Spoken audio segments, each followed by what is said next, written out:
Viral, sosok Giovanni Surya Saputra, populer sebagai DJ Panda, kembali jadi sorotan publik setelah pengakuan Erika Charlina yang menyatakan tengah hamil 9 bulan.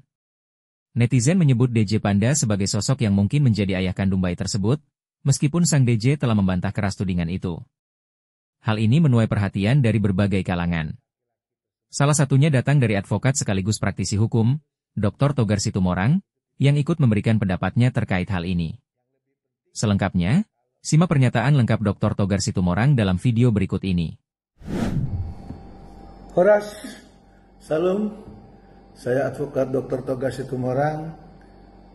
Di kesempatan hari Senin, ada hal yang mengejutkan, itu terkait dugaan seorang yang berprofesi DJ.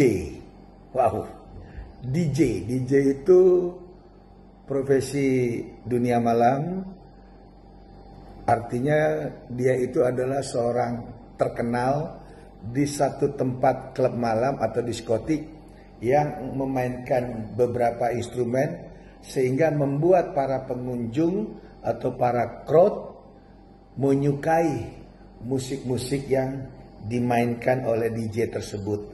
Dan ini DJ tersebut mempunyai nama Giovanni Surya, atau yang lebih dikenal katanya si DJ Panda. Wais. Dan kebetulan katanya juga bahwa si DJ ini ada hubungan ataupun ada diduga ya, kalau dengar podcast dari Deddy Kobuser, itu seorang wanita yang bernama Erika Charlina. Dia ini seorang artis yang katanya telah hamil mengandung anak sang DJ tersebut. Kebetulan kehamilannya 9 bulan. Wow.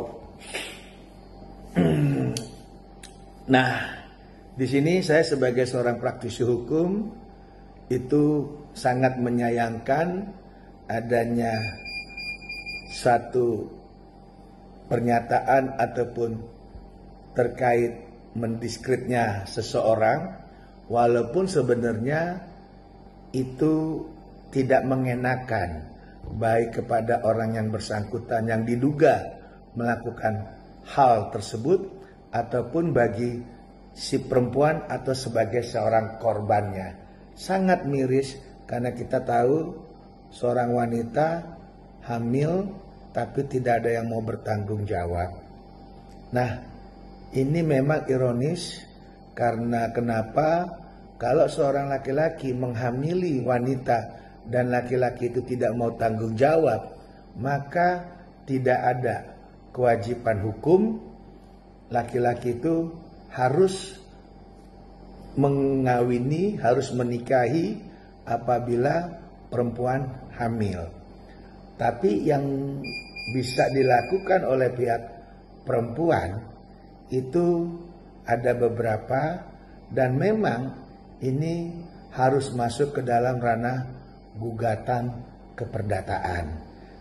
Dan di dalam gugatan keperdataan itu, pertama bisa dimintakan terkait nafkah untuk si anak, dan juga kedua itu adalah bisa dimintakan tes DNA dari si laki-laki tersebut.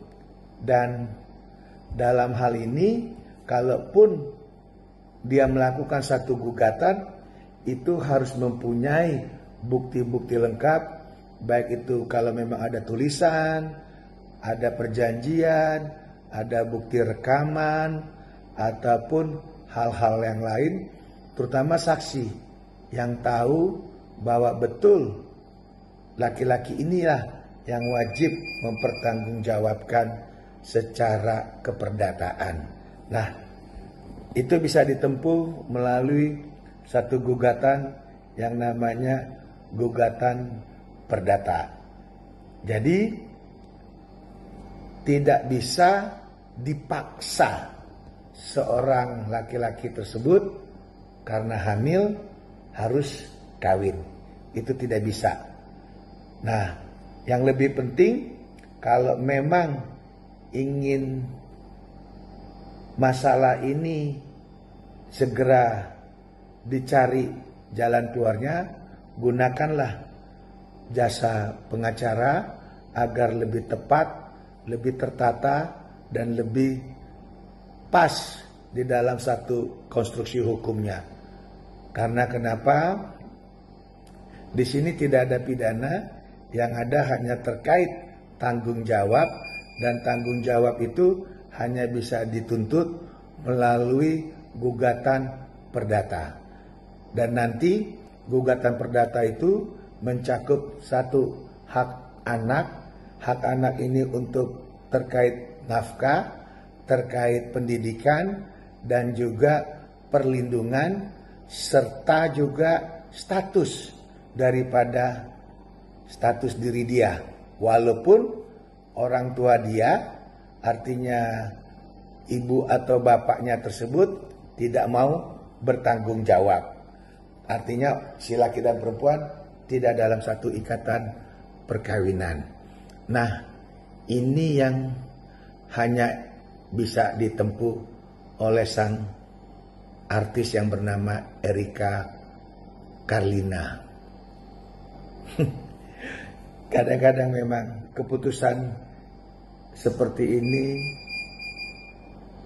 harusnya dipertimbangkan sebelum terjadi satu kehamilan. Ibarat pepatah bilang, berbuatnya diam-diam, tapi ada masalah baru berisik ke sana sini. Itu aja. Saya advokat Dr. Togar Situmorang untuk Erika Carlina. Tetap semangat, tetap berjuang, proses melalui keperdataan. Dan untuk sang lelaki yang berprofesi sebagai DJ, semoga ada hati nurani sehingga bisa dicari solusi yang terbaik untuk penyelesaian permasalahan ini.